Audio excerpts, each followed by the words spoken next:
ಯಾತಕ್ಕೆ ಹುಟ್ಟಿದ್ದು ಈ ಸೈಜು ಅಂತ. ಈಗ ನೀವು ತಮ್ಮಗೆಲ್ಲ ಅನಿಸ್ಬೋದು ಏನಿದೆ ಕಾಮನ್ ಪೈಪ್, ಅದಕ್ಕೆ ಏನಪ್ಪ ಅಂತ.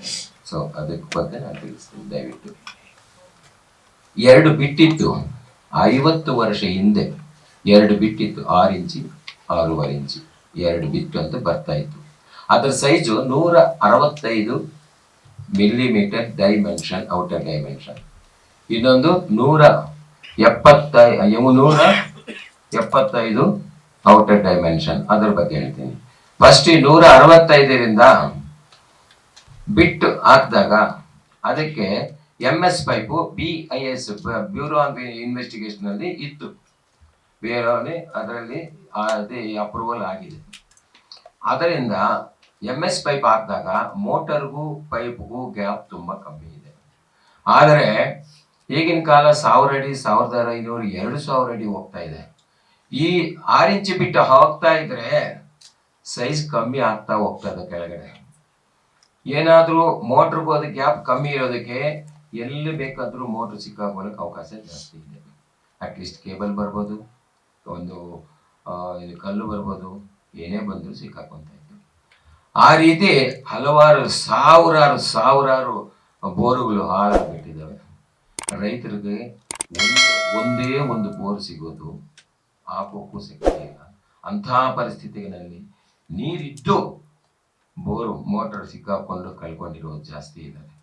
ಅಂಥ ಟೈಮಲ್ಲಿ ನನ್ನ ಮಾವನಾದ ಜಿ ಕೇಶವಲ್ ನಾಯ್ಡು ಅವರು ಇಡೀ ದೇಶದಲ್ಲಿ ಬೋರ್ವೆಲ್ ಫೀಲ್ಡ್ಗೆ ಹೋಗಿ 10 ಬೋರು 10 ರಿಗ್ಗು 15 ರಿಗ್ಗು ತಗೊಂಡೋಗಿ ಎಲ್ಲ ಬೋರ್ವೆಲ್ ಮಾಡ್ತಾ ಇದ್ರು ಕೆಲಸ. ಅವರು ರಿಟೈರ್ಡ್ ಮಿಲಿಟರಿ, ಅವರು ಒಬ್ಬ ರೈತರ ಮಗ.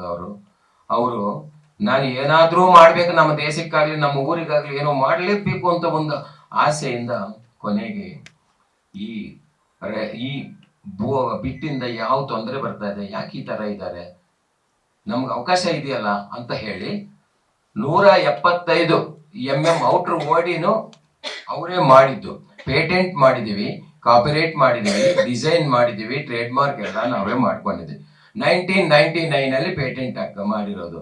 2002 ನಲ್ಲಿ ಆ ಪೈಪು ದೇಶದಲ್ಲಿ ಕರ್ನಾಟಕದಲ್ಲಿ ಕಲ್ಕಟ್ಟ ಟ್ಯೂಬ್ಸ್ ಅವರಿಂದ ಬಿಡುಗಡೆ ಮಾಡಿಸಿದ್ವಿ. ಆ ಪೈಪನ್ನು ಕಲ್ಕಟ್ಟ ಟ್ಯೂಬ್ಸ್ ಅಂತ ಬಿಡುಗಡೆ ಮಾಡಿಸಿದ್ವಿ.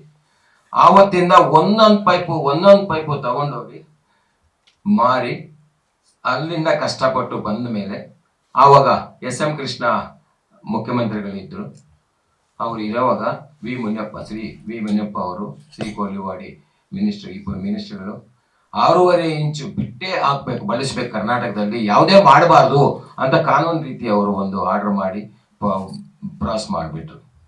ಆವಾಗ 6 ಇಂಚು ಬಿಟ್ಟು ನಿಂತೋಗಿ 6.5 ಸ್ಟಾರ್ಟ್ ಆಯ್ತು. ಸೊ 6.5 ಇಂಚು ಬಿಟ್ಟು ಸ್ಟಾರ್ಟ್ ಮಾಡಿದ್ದು ನಮ್ಮ ಮಾವನವರೇ. ಅದಕ್ಕಾಗಿ 3 ವರ್ಷ ನಮಗೂ ರಾಯಲ್ಟಿ ಕೊಟ್ಟಿದ್ದಾರೆ. ಕಾಲ್ ಟ್ಯೂಬ್ ಅವನು 2005ವರೆಗೂ ಕೊಟ್ಟಿದ್ದಾನೆ. 2005 ಏಪ್ರಿಲ್ ಅಲ್ಲಿ ನಿಲ್ಲಿಸ್ಬಿಟ್ಟು BT ಕಂಪ್ನಿ ಅಂತ ಅದು ಬಂತು ಬೆಂಗಳೂರಿಗೆ ಪೈಪ್ ಹೈದರಾಬಾದಿಂದ. ನಾವು ರಾಯಲ್ಟಿ ಕೊಡ್ತೀವಿ, ಅವ್ರು ನಿಲ್ಸಿ, ಇಲ್ಲ ಅಂತ ಅವ್ರ ಹತ್ರ ರಾಯಲ್ಟಿ ಇಸ್ಕೊಳ್ಳಿ ಅಂತ ಹೇಳಿದ್ರು.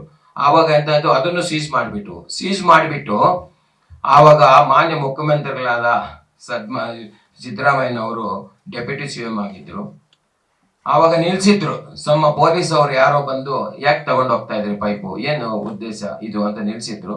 ಆವಾಗ ಕೋರ್ಟ್ ಆರ್ಡರ್ ತೋರಿಸಿದ್ದಾರೆ, ಅವ್ರಿಗೆ ಗಮನಕ್ಕೆ ತಂದ್ರು. ಸರ್ ಕೋರ್ಟ್ ಆರ್ಡರ್ ಇದೆ ಅಂತ, ಸರಿ ತಗೊಂಡು ಹೋಗಪ್ಪ, ಯಾವ ತೊಂದರೆ ಬೇಡ ಅಂತ ಕಳಿಸ್ಬಿಟ್ರು. ಪೈಪ್ ತಗೊಂಡು ಹೋಗ್ತಾ ಇರೋವಾಗ ನಮಗೆ ಅಪಘಾತ ಆಯ್ತು, ಆಕ್ಸಿಡೆಂಟ್ ಆಯ್ತು.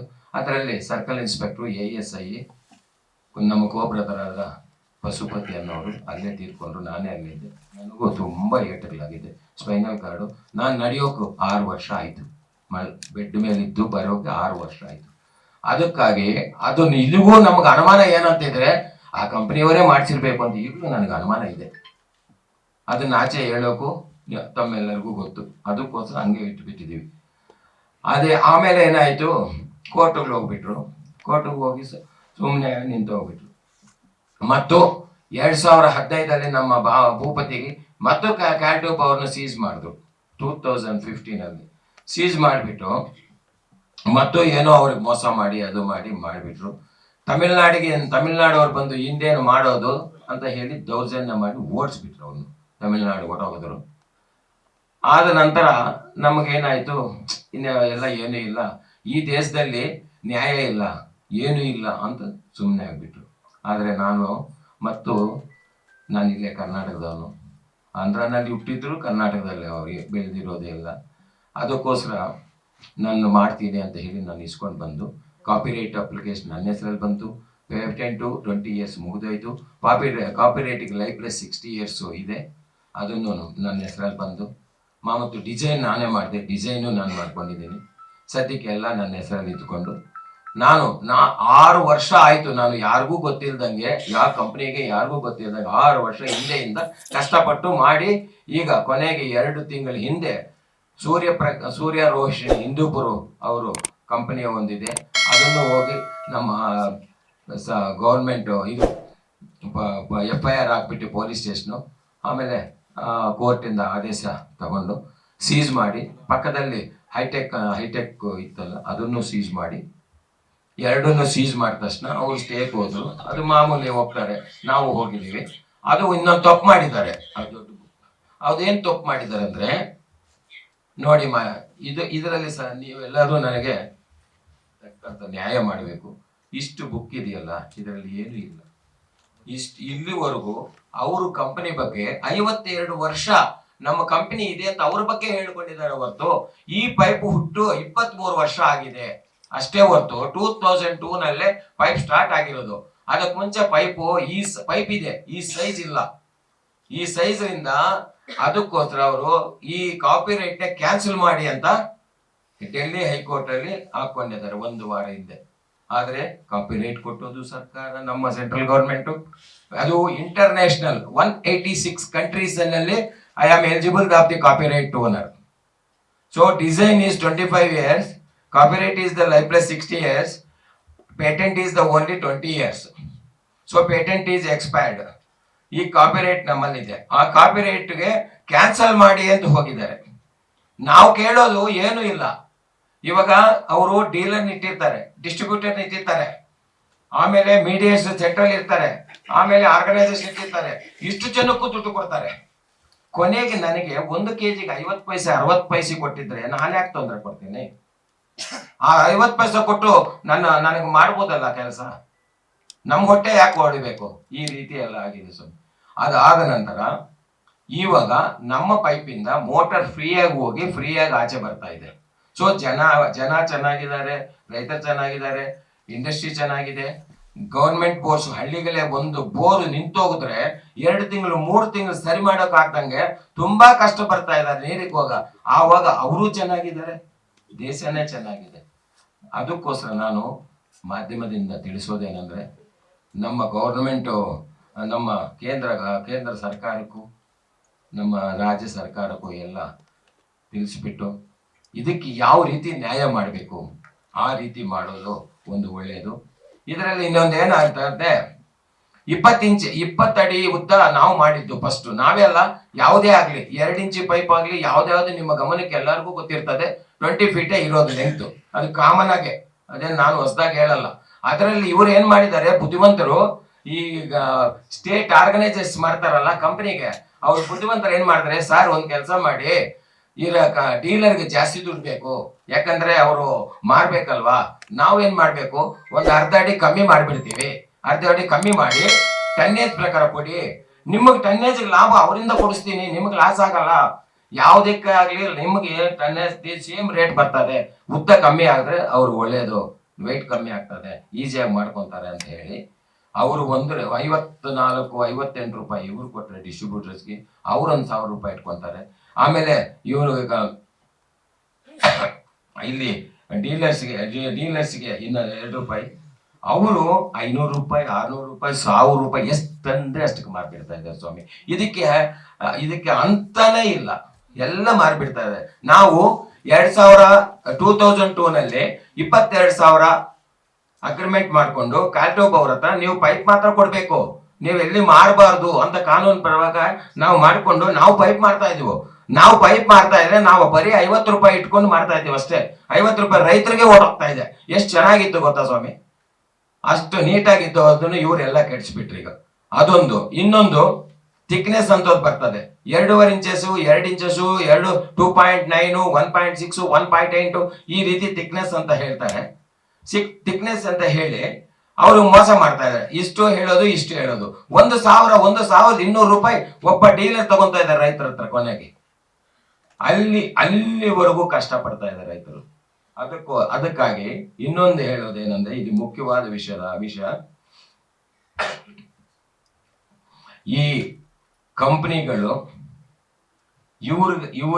ಇವ್ರು ಬಂದ್ರೆ GL ರಾಧಾಕೃಷ್ಣ ಆಗ್ಲಿ, GK2 ಕಂಪನಿ ಅನ್ನೋದು ಬಂದ್ರೆ ನಾವು ಅವ್ರ ಪೈಪ್ ತಗೊಂಡು ಮಾತ್ರೆ ನಮ್ಗೆಲ್ಲ ಲಾಭ ನಿಂತು ಹೋಗುತ್ತೆ. ಅವ್ರು ಏನ್ ಮಾಡ್ತಾರೆ, ಕ್ಯಾಲ್ಟ್ಯೂಬ್ ಅವ್ರು ಏನ್ ಹೇಳ್ತಾನೆ, ಕ್ಯಾಲ್ಟ್ಯೂಬ್ ಬ್ರ್ಯಾಂಡ್ ಅಂತ ಹೇಳ್ತಾನೆ. ಎಲ್ಲಿದೆ ಸ್ವಾಮಿ ಬ್ರ್ಯಾಂಡ್? ಸೂರ್ಯಪ್ರಕಾಶ್ ಬ್ರ್ಯಾಂಡ್ ಅಂತಾರೆ. ಎಲ್ಲಿದೆ ಸ್ವಾಮಿ? ಎಲ್ಲರಿಗೂ JSW ಅವರೇ ರೋಲ್ ಕೊಡೋದು. JSW ಅವ್ರು ರೋಲ್ ಕೊಟ್ರೆ ಎಲ್ರು ಪೈಪ್ ಮಾರಿಯೋರು ಒಂದೇ, ವಾರ್ನಿಷ್ ಅಂತ ಡಿಫರೆನ್ಸ್. ಅದಕ್ಕಾಗಿ ನನಗೆ 2,000 ಲಾಭ, 2,000 ಟನ್ಗೆ, ನನಗೆ 1,500, 1,000 ಅಂತಾನೆ ಇಲ್ಲ. ಅಷ್ಟೊಂದು ಲೂಟಿ ಮಾಡ್ಬಿಡ್ತಾ ಇದ್ದಾರೆ. ಜನಕ್ಕೆಲ್ಲ ಮೋಸನೂ ಆಗ್ತಾ ಇದೆ. ಇನ್ನೊಂದು ನಾವು ಇದು ಹೈಟೆಕ್ ಅವನು ಇಬ್ಬರನ್ನು ಸೀಸ್ ಮಾಡಿದ್ರೆ, ಹೈಟೆಕ್ ಅವನು ಏನ್ ಮಾಡಿದ್ದಾನೆ ಅಂದ್ರೆ, ಆಚೆ ಬಂದು, ನಾನು ಅವತ್ತು ಸೆಕೆಂಡ್ ಡೇ ಹೋಗಿದ್ದೀನಿ, ಆಚೆ ಬಂದು ಒಂದು ಪೈಪು ಒಳಗಡೆ ಬಿಲ್ ಇದ್ದು 165 NB, 150 NB ಅಂತಾರೆ, 165 ಓಡಿ. ಅದರಲ್ಲಿ ಇರೋ ಪೈಪ್ 173 ಇದೆ ಅದರಲ್ಲಿ. ಅಲ್ಲಿಗೆ ಏನಾಗ್ತಾರೆ, ನಮಗ್ ತಪ್ಪಿಸಬೇಕು ಅಂತ ಬಿಲ್ ಅನ್ಸೈಜ್ ಹಾಕಿ ನಮ್ಮ ಪೈಪನ್ನು ಕಳಿಸ್ತಾ ಇದ್ದಾರೆ. ಅಲ್ಲಿಗೇನು ಮಾರಾಟ ಮಾಡ್ತಾ ಇರೋದು ಅಲ್ಲಿಗೆ ಕಳ್ರೆ ತಾನೆ ಸ್ವಾಮಿ. ಇವರು ಮಾಲು ಟ್ಯೂಬ್ಸ್ ಅವ್ರು ಹಿಂಗೆ ಮಾಡ್ತಾ ಇದ್ದಾರೆ. ಬಿಲ್ ಅಲ್ಲಿ ಈ ಸೈಜ್ ಹಾಕಲ್ಲ. ಕ್ಯಾಲ್ಟ್ಯೂಬ್ ಅವ್ರು 170 ಹಾಕ್ತಾರೆ, ಒಬ್ಬೊಬ್ರು ಒಂದೊಂದ್ಸರಿ ರೀತಿ ಹಾಕ್ಬಿಟ್ಟು ಎಲ್ಲರೂ ಮಾಡ್ತಾ ಇದ್ದಾರೆ ಸ್ವಾಮಿ. ಈಗ ನಾನು ಧೈರ್ಯವಾಗಿ ಬಂದು ಕಾನೂನು ಪರವಾಗಿ ಇವರವ್ರನ್ನ ಎದುರಿಸಬೇಕು ಅಂತ ಬಂದು ಸೀಸ್ ಮಾಡಿ ತಮ್ಮ ಮಾಧ್ಯಮಗಳಿಗೆ ತಿಳಿಸ್ಬಿಟ್ಟು ಅವ್ರ ಗಮನಕ್ಕೆ ಹೋಗಿ ನಾನು ಕೇಳೋದು ಒಂದೇ, ಎಲ್ರೂ ಪೈಪು ನಮಗೆ ಕೊಟ್ಬಿಡಿ. ನಾನು ರೈತರಿಗೆ ಬೇಕಾಗಿರೋ ರೇಟ್ ಕೊಡ್ತೀನಿ, ನನಗೆ ಜಾಸ್ತಿನೂ ಬೇಕಾಗಿಲ್ಲ. ಇಲ್ಲ ಅಂದ್ರೆ ನಾನು ಕೊಡೋದೇ ಬೇಕಾಗಿಲ್ಲ. ನಮ್ಮ ಪರವಾಗಿ ರೈತರಿಗೆ ಡೈರೆಕ್ಟ್ ಆಗಿ ಹೋಗ್ಲಿ. ಮೀಡಿಯಾದಲ್ಲಿ ಇಷ್ಟು ಜನ ದುಡ್ಡು ಇರೋದೆಲ್ಲ ಕಮ್ಮಿ ಆಗಲಿ, ಅವ್ರ ರೇಟು ಕಮ್ಮಿ ಆಗುತ್ತೆ, ಅವ್ರಿಗೂ ಒಳ್ಳೇದಾಗುತ್ತೆ, ನಮ್ಮ ಸರ್ಕಾರಕ್ಕೂ ಒಳ್ಳೇದಾಗುತ್ತೆ, ಎಲ್ಲರಿಗೂ ನ್ಯಾಯ ಮಾಡ್ದಂಗೆ ಆಗುತ್ತೆ. ಈ ರೀತಿ ನಾನು ತಮ್ಮಲ್ಲಿ ವಿನಂತಿ ಮಾಡಿ ಎಲ್ಲ ಹೇಳ್ಕೊಂತ ಇದ್ದೀನಿ. ಆದ್ರೂ ನನಗೆ ಈಗ ಇನ್ನೊಂದು ಭಯ ಆಗುತ್ತೆ. ಇಷ್ಟೊಂದು ಕಂಪ್ನಿ ಸೀಸ್ ಮಾಡಿ ಹೋಗ್ತಾ ಇದ್ರೆ ಜೀವದ ಇದಕ್ಕೇನೋ ಇದೆ. ಮೊದಲೇ ಈ ತರ ಮಾಡಿರೋರು ಯಾರು ಮಾಡಿದಾರೋ ಅಂತ ಗೊತ್ತಿಲ್ಲ, ಮಾಡಿದ್ದಾರೆ. ಈಗ್ಲೂ ಮಾಡ್ಬೋದಲ್ವಾ? ಇಷ್ಟೊಂದು ದೊಡ್ಡ ತಿಮಿಂಗಲಾಗಿದ್ದಾರೆ ಇವರೆಲ್ಲ. ಅದಕ್ಕೋಸ್ಕರ ಇವ್ರ ಮೇಲೆ ಎದುರ್ಕೊಂತ ಇದ್ದೀನಿ. ನಾನು ಯಾವ ಧೈರ್ಯದಿಂದ ಇದ್ದೀನಿ ಗೊತ್ತಾ? ಮಾಧ್ಯಮ ಧೈರ್ಯದಿಂದಾನೇ ನಾನಿರೋದು. ಇಡೀ ಮಾಧ್ಯಮದಿಂದ ನನಗೆ ಸೇಫ್ ಇದೆ, ನಾನು ಮನೆಯಲ್ಲಿ ಮಳ್ಕೊಂತೀನಿ ಅಂತ ಉದ್ದೇಶದಿಂದಾನೇ ಮಾಧ್ಯಮ ಮುಂದೆ ಬಂದಿದ್ದೀನಿ ಸ್ವಾಮಿ. ಇದು ತಾವು ಇದರಿಂದ ನಮ್ಮ ಸರ್ಕಾರ ಗಮನಕ್ಕೆ ತರಿಸ್ಬಿಟ್ಟು ಯಾವ ರೀತಿ ಇದಕ್ಕೆ ಮಾಡಬೇಕು ಅಂತ ಅವರು ಸರ್ಕಾರನೇ ಯೋಚನೆ ಮಾಡಿ ನಮಗೆ ಲೈಫ್ ಪ್ಲಸ್ 60 ಅಂದ್ರೆ ಇನ್ನು 60 ನಮ್ಮ ಶ್ರೀ ಸನ್ಮಾನ್ಯ ಪ್ರಧಾನಮಂತ್ರಿಗಳಾದ ನರೇಂದ್ರ ಮೋದಿ ಅವರ ಸರ್ಕಾರದಿಂದ ಇನ್ನು 10 ವರ್ಷ ಜಾಸ್ತಿ ಮಾಡೋರೆ. ಕಾಪಿ ರೇಟ್ಗೆ 60 ವರ್ಷ ಇತ್ತು, ಈಗ 70 ವರ್ಷ ಆಗಿದೆ. ಆದ್ರೂ ನಮ್ಗೆ ಅಷ್ಟು ಬೇಡ. ನಾನು ಹೇಳೋದೇನಂದ್ರೆ, ನ್ಯಾಯವಾಗಿ ಒಂದು ಲೆವೆಲ್ ಬಂದ್ರೆ ನಾವು ಸಹ ಫ್ರೀ ಆಗಿಬಿಡ್ತೀವಿ. ಫ್ರೀ ಆಗಿಬಿಟ್ರು ಅವ್ರು ಲೂಟಿ ಮಾಡಿಬಿಡ್ತಾರಲ್ಲ, ಅದಕ್ಕೆ ನಾವು ಒಂದು ತಕ್ಕನಂತ ಪಾಠ ಕಲಿಸ್ಬೇಕು. ಅವರೆಲ್ಲರಿಗೂ ಪಾಠ ಕಲಿಸ್ಬಿಟ್ಟು ಅವರಿಂದ ನಮ್ಮ ಜನಗಳಿಗೆ ಒಳ್ಳೇದು ಮಾಡೋದ ರೀತಿ ನಾವು ಮಾಡಬೇಕು ಅಂತ ನಾನು ಅದಕ್ಕೋಸ್ಕರ ಮೊದಲು ನಮ್ಮ ಮಾವನವರು ಓಡಿಸ್ಬಿಟ್ಟಿದ್ದಾರೆ ತಮಿಳ್ನಾಡಿಗೆ. ಅವನು ಇಲ್ಲಿ ನಿಲ್ಸಿಲ್ಲ. ಅದಕ್ಕೋಸ್ಕರ ನಾನು ಇಲ್ಲಿ ನಾನು ಒಂದು ಕಂಪ್ನಿ ಮಾಡಿದ್ದೀವಿ ಈಗ ಹೈದರಾಬಾದಲ್ಲಿ, ಜಗ್ಜರ್ಲನಲ್ಲಿ. ಅಲ್ಲಿಂದ ಜನವರಿ ಆದಮೇಲೆ ಹೊಸ ಫ್ಯಾಕ್ಟ್ರಿ ಎಲ್ಲ ಶುರುವಾಗಿದೆ. 40 ದಿವಸ ಕಂಪ್ಲೀಟ್ ಆಗುತ್ತೆ. ನಾನು ಪೈಪ್ ತರ್ತೀನಿ, ನಾನು ನ್ಯಾಯವಾದ ಬೆಲೆದಲ್ಲೇ ಜನಗಳಿಗೆಲ್ಲ ಕೊಡ್ತೀನಿ. ಅಲ್ಲಿವರೆಗೂ ಇವರು ಬರಲಿ. ಆವಾಗ ನಾನು ಕೊಡ್ತಾ ಇರೋವಾಗ ಇವ್ರು ನಮ್ಮ ಜೊತೆಯಲ್ಲಿ ಬಂದರೂ ಪರವಾಗಿಲ್ಲ, ಸೀಸ್ ಮಾಡಿ ಎಲ್ಲ ಮಾಡ್ತೀನಿ. ಆಮೇಲೆ ರೇಟ್ ಕಮ್ಮಿ ಕೊಡಲಿ, ತಪ್ಪಿಲ್ಲ. ಅವ್ರೂ ಕಮ್ಮಿ ಕೊಟ್ಟು ಜನಗಳಿಗೆಲ್ಲ ಉಪಯೋಗ ಆಗಲಿ. ಅದಕ್ಕಾಗಿ ಈಗ ನಾವು ಕರ್ನಾಟಕ, ತಮಿಳ್ನಾಡು ಎಲ್ಲನೂ ಸೀಸ್ ಮಾಡೋಕ್ಕೂ ಸರ್ಕಾರ ಇದು ಕೋರ್ಟ್ ಆರ್ಡರ್ ತಗೊಂಡಿದ್ದೀನಿ. ಇದು ಆದ ನಂತರ ನಾವು ಮತ್ತು ಸೀಸ್ ಮಾಡಿ ಎಲ್ಲಾರನ್ನು ಸ್ಟಾಪ್ ಮಾಡಬೇಕು ಅಂತ ಪ್ರಯತ್ನ ಮಾಡ್ತಾ ಇದ್ದೀನಿ ಸ್ವಾಮಿ. ಲೇಟೆಸ್ಟ್ ಹಾಗೂ ಇಂಟ್ರೆಸ್ಟಿಂಗ್ ಸುದ್ದಿಗಳಿಗಾಗಿ ಬಾಸ್ ಟಿವಿ ಕನ್ನಡ ಚಾನೆಲ್ನ ಸಬ್ಸ್ಕ್ರೈಬ್ ಮಾಡಿ. ಹಾಗೆಯೇ ಬೆಲ್ ಐಕಾನ್ ಪ್ರೆಸ್ ಮಾಡಿ. ಇದರ ಜೊತೆಗೆ ಫೇಸ್ಬುಕ್, ಇನ್ಸ್ಟಾಗ್ರಾಮ್, ಎಕ್ಸ್ನಲ್ಲೂ ಮಿಸ್ ಮಾಡದೆ ಫಾಲೋ ಮಾಡಿ.